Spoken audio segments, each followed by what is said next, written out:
the season at Lord's, involving the two sides atop the county championship, took some time to get underway. It attracted the usual big crowd, but they were kept waiting because of a spatter of rain. It delayed the start by 50 minutes, by which time Keith Fletcher, the Essex captain, after earnest deliberation with his senior henchman, decided that Middlesex should be put in.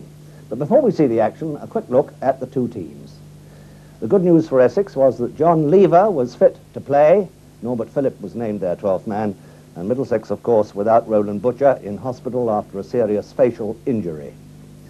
So we're going to pick it up now, the first ball of the fourth over in the Middlesex innings. The score is 10 for no wicket, and it's Neil Foster bowling to Wilf Slack.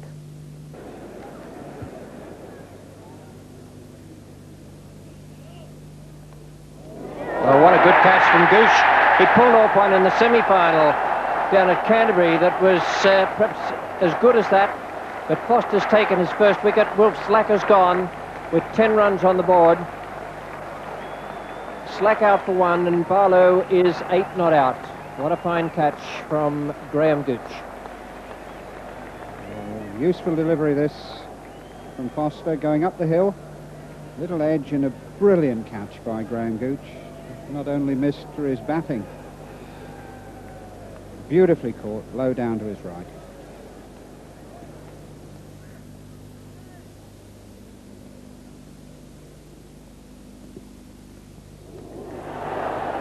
Useful. I bet that brought a gleam to the eyes of the England selectors watching. I would think so. Just short of a length, that really takes off.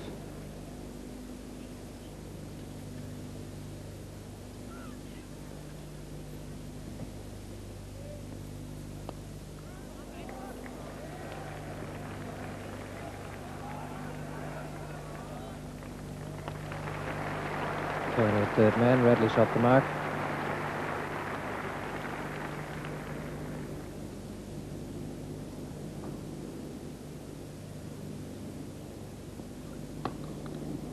He's done it again. Almost a replay of that stroke in the first over. With Lever landing it right in the slot. The front foot's on the way almost before the ball's delivered.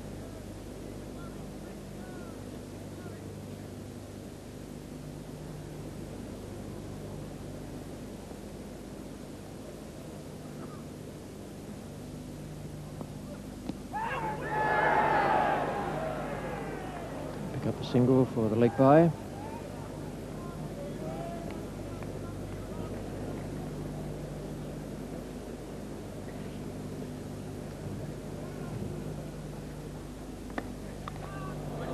Stand the gap again on the offside. So Barlow, 3 fours to his credit already, looking for a fourth, but he should make not 3, even 2 for it. And these two are very good runners between the wickets.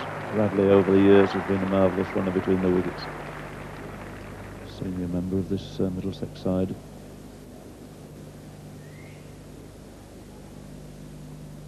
And they're bowling. So Foster takes Barlow with one that ducked into him.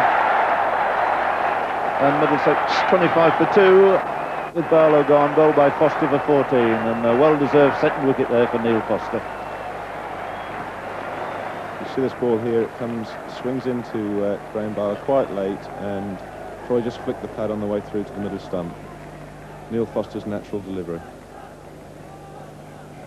What a great start for the youngster here at Lord's.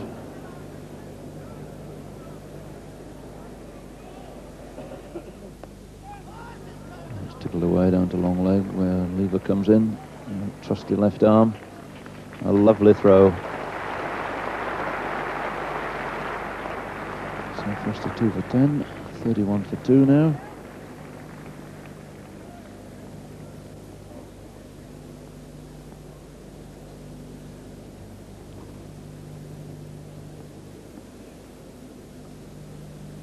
Radley again to face Lever. And that's clipped away on the onside for 4 runs. Overpitched and very firmly driven by Clive Radley, square of the wicket on the leg side.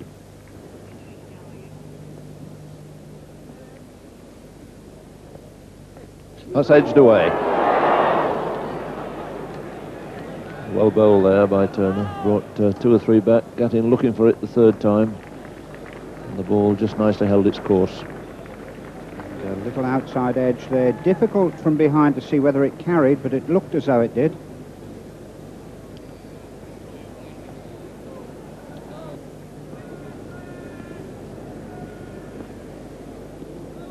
It's 48 for 2 with Pringle to bowl to Gatting.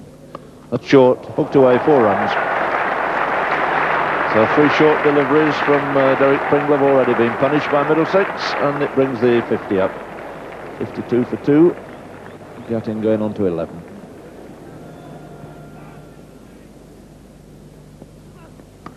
Good shot. Straight between point and cover. And Gatting now goes on to 20.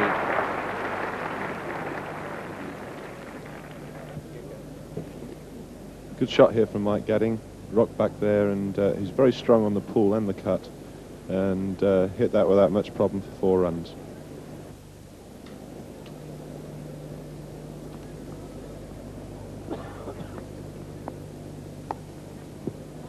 That'll race away down towards the tavern. Still only the 3 runs. If he's quick enough. And it's a good throw. Beautiful piece of work.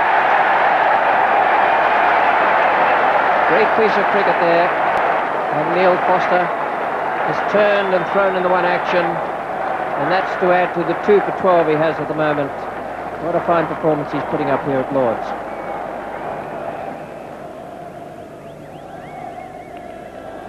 I think it's worth noting here, when you see Mike Gatting coming down here now, he's already made his mind up and he's off.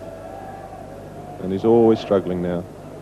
Clive Bradley realises he's struggling as well as he watches, and he's left floundering there a bit.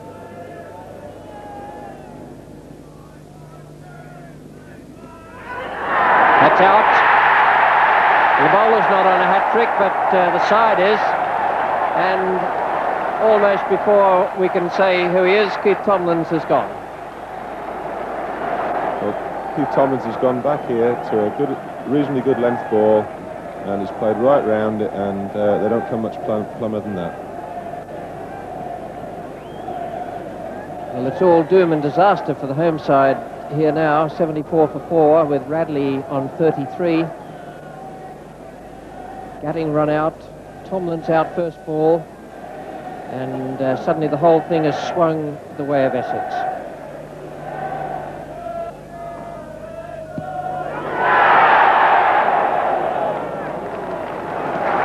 Well, high excitement here at Lord's with a very big crowd.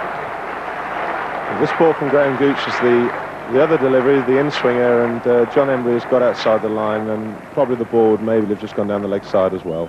But it's a fine bit of bowling from Graham Gooch. It's 74 for 4 and Radley is 33. He's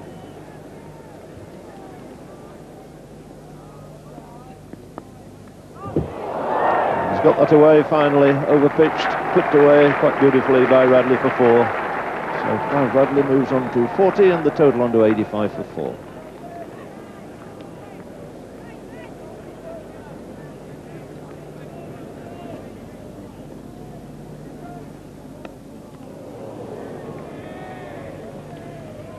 Down to third man. And Gooch found himself in a fairly unusual spot down there, showing he's got a fine arm as well.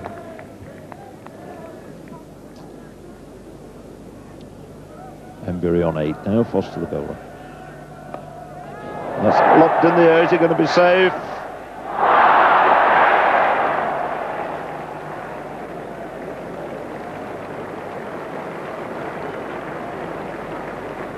John Embry looking to clip this over mid-wicket. Came down the hill a little, outside edge. Lobbing over the top of Keith Fletcher, running back. Very, very awkward. Didn't quite get there. Well, Radley's got hold of that all right. Short, and he plays that shot so well. Marvellous cutter, Clive Radley, and it takes him through to 50. 51 out of 103 for 4, and 6 fours in Clive Bradley's 50.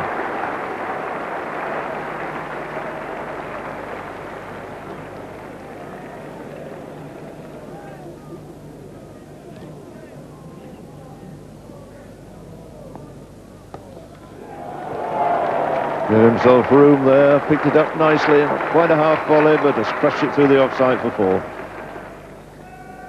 Not step away, not trying to loft it well over the top of short extra.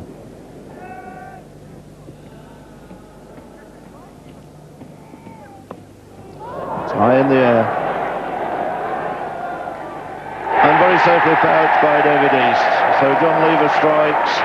John Embry goes for 17 and Middlesex 123 for 5.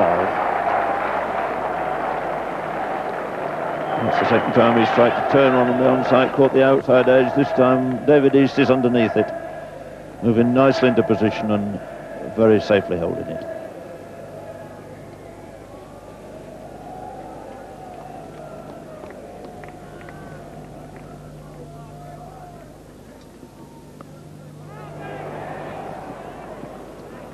That's beautifully timed. Downton clipping John Lever away behind square leg. The total now goes up to 133 for 5. 5 to Downton, 65 to Radley.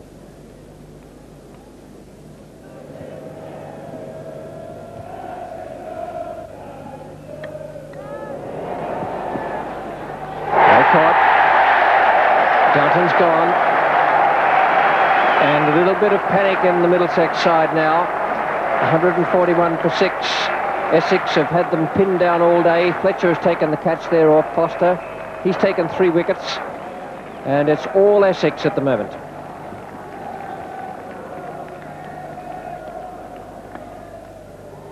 It's over the top of mid-off.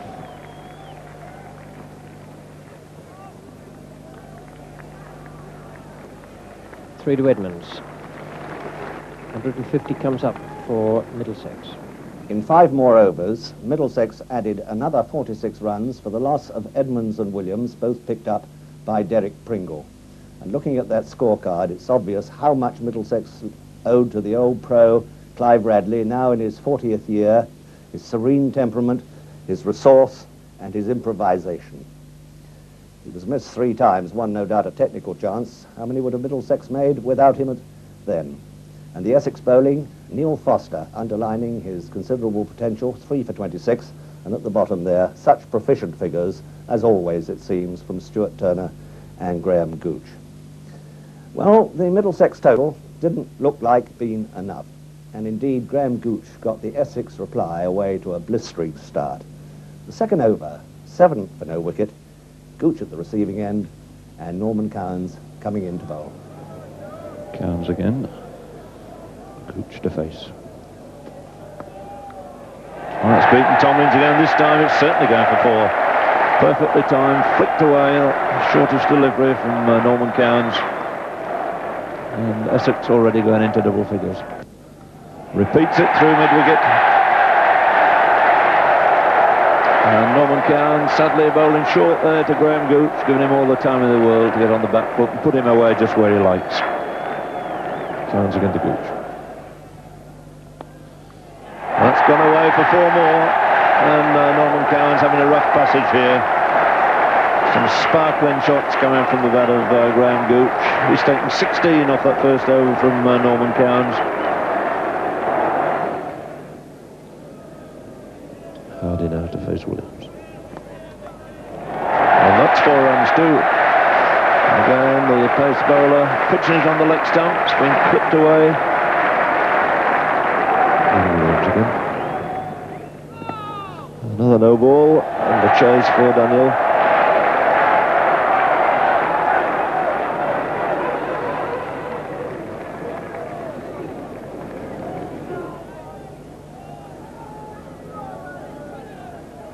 It's Hardy again facing and nudging it once again off his legs under that deep square leg boundary, and for 4 more.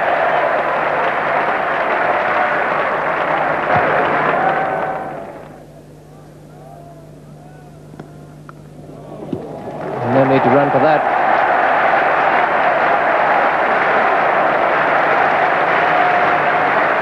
Well, I'm quite certain the Middlesex players aren't enjoying this, but I can tell you I am. I always like watching this fella bat.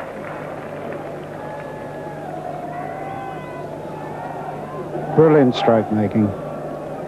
Perfect straight drive. Graham Gooch didn't even bother to move.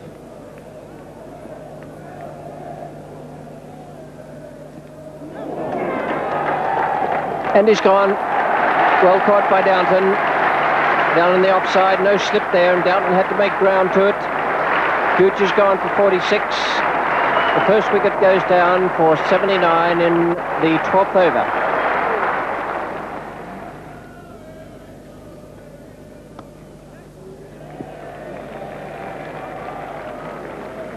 Cowans. Nice return.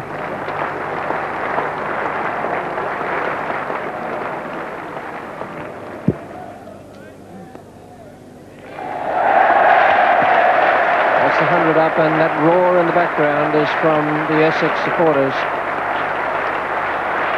They bowled out Middlesex for 196, and now they're 100 for 1.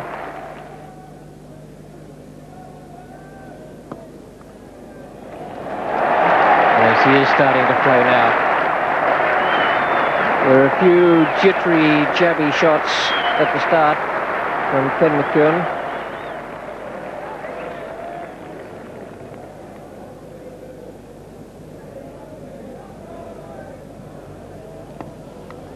That's slow and driven. It's been beautifully caught at cover. McEwen doesn't want to go, but he has to do in the end. A little nod from the umpire. Norman Cowans taking a magnificent catch there at short extra.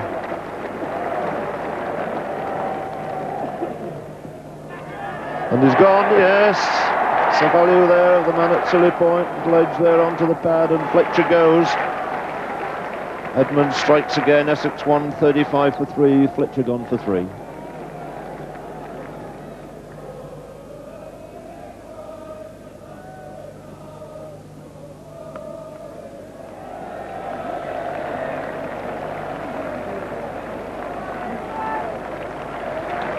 $150 up now. It's marvellous what a psychological difference it makes in the dressing room when that run's needed. Figure gets down below 50.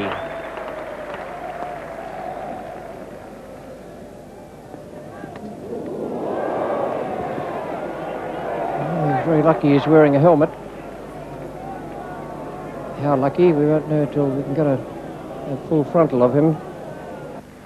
We'll just have a little look at this because he's not going off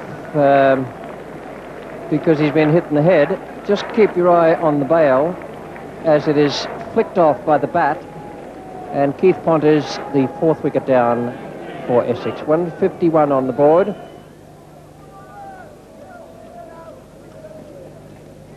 He's gone, and Middlesex are right back in the game now with 5 Essex wickets down. 156 for 5. And Brian Hardy goes on 49. Short, that's hammered away. Despairing dive there by Graham Barlow. A great effort he made, but all to no avail. It's 4 more to the tall Pringle. So 176 for 5, 21 more wanted. So Daniel coming in again to Pringle. And he's out this time. Brought one back. Up goes Adelbird's finger. Rick Pringle has a look back, but that won't do him any good. And he goes early debut to Daniel for 16. So still plenty of life here. So finally, David East off the mark. Up to Turner now. He's had a big swing away to Khan. He's caught it beautifully, and the Middlesex boys will all be over to congratulate him. What a moment for him. Come out as substitute fielder. John Carr, son of Donald Carr here at Lord's, taking that catch very coolly. So 6 wanted. 13 balls left. 3 wickets to fall. And Cowan's in again.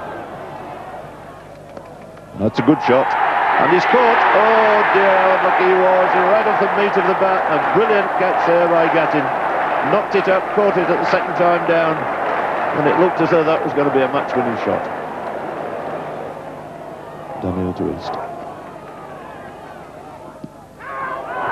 And those are more optimistic than ever. And I think it might be out. Yes, he's got out, run out. Oh, what a circus this is turning out to be. Jones comes in to Foster. gone, he's bowled him, and it's all over, and Middlesex have won, and Foster is still there in the middle. And what an astonishing story is their reveal, from 127 for 1 to 192 all out in the very last over. The last 9 wickets going down for 65. A reward for Middlesex persistence. They never gave up the fight. And all that after a royal start. There's the bowling. 4 for 39, Norman Cowans. 2 for Neil Williams and 2 for Phil Edmonds, with excellent figures by John Embury. When it was all over, Les Ames, the greatest wicket-keeper batsman of them all, having scored 100 hundreds or more for Kent or England and other sides, nominated as his Gold Award winner Clive Radley for his tremendous contribution to the Middlesex innings. And when it was all over again, I had a word on the pavilion balcony with the 2 skippers. Well, both captains look very cheerful. Mike, congratulations on a really quite astonishing victory. Yes, well, the lads bowled their hearts out, fielded well, and we just seemed to keep getting wickets at the right time. So it's a tremendous team effort by everybody. Keith, what do I say to the Essex captain? You've endured a harrowing week because you lost off the last ball on Wednesday, and you had this one apparently in the bag. You were 127 for 1. We're 127 for 1. Well, this is cricket, I'm afraid. You know, some games you've never won a game actually until you've actually scored the winning run. You know, we proved it on Wednesday, we proved it again today. But obviously every side does this sort of thing. You know, we're not the first, we won't be the last. Right. The light was failing pretty fast, wasn't it? It Yes. must have been pretty tense out there. Well, it was. I mean, due to the late start, it was always going to finish very late. We did well to stay out there as long as we did. Unfortunately, it was quite clear late on, but it was always going to finish very late, and just one of those things. What was the atmosphere, Keith, in the Essex dressing room as the wickets ebbed away? It's always tense in a one-day game anyway. I thought we had it won when Derek Pringle and Stuart Turner was in there at the end. But like Mike said, they got wickets at the right time. Actually, I think the umpires are absolutely right to keep the game going as well. They could have come off with a bad light, but yeah, there was a big. Say that. Yeah, they were absolutely right because there was a big crowd. Everything. It was just the game had to be finished today. Graham Gooch set you on your way absolutely royally, and Neil Foster bowled jolly well too, didn't he? Yes, Gooch has been playing superbly lately, and Neil Foster, well, obviously, he's tremendous talent. There's a lot of talent there, I can assure you. And what about the man, the senior pro, as it were, who made all the runs for you and held the whole thing together? He always seems to get them at the right time, and you know, when there's a battle on, he's always in there at the front fighting for us, and it's tremendous to have somebody like that in the side. And on those words, cue the Gold Award winner. Here he is. Well played, Thanks Clive. very much, What are Peter. your thoughts about this remarkable win? Well, it was certainly the most exciting and best performance, I think, in a game that I played for Middlesex, comfortably. I, like everybody else, thought that we didn't have any chance, but we just kept fighting. I had heard that Essex had had a couple of remarkable defeats recently when they'd lost a few wickets close to the end, and I just thought, well, can they do it again? And fortunately for us and unfortunately for them, it happened. Everything went right for us at the right time. We had a lot of luck, I think, during the game, but they had a large slice of luck, I think, in winning the toss. I think that made a big difference in this game, but through the rest of the game, I think we had a major part of the luck. But And celebrations ought now to be starting in the Metropolitan camp, Mike. No, we're not going to bother celebrating tonight. Thank you all very much. Thanks, Keith. Cheers, Pete. And in congratulating Mike Gatting and Middlesex, surely a word of sympathy is due to Keith Fletcher and Essex, who've endured an awful week because twice they've seen apparent victory snatched from their grasp. They were in a winning position in the NatWest against Kent at Chelmsford on Wednesday, and they were beaten off the last ball. That's the way it goes. Today belonged in the end to Middlesex. Good night.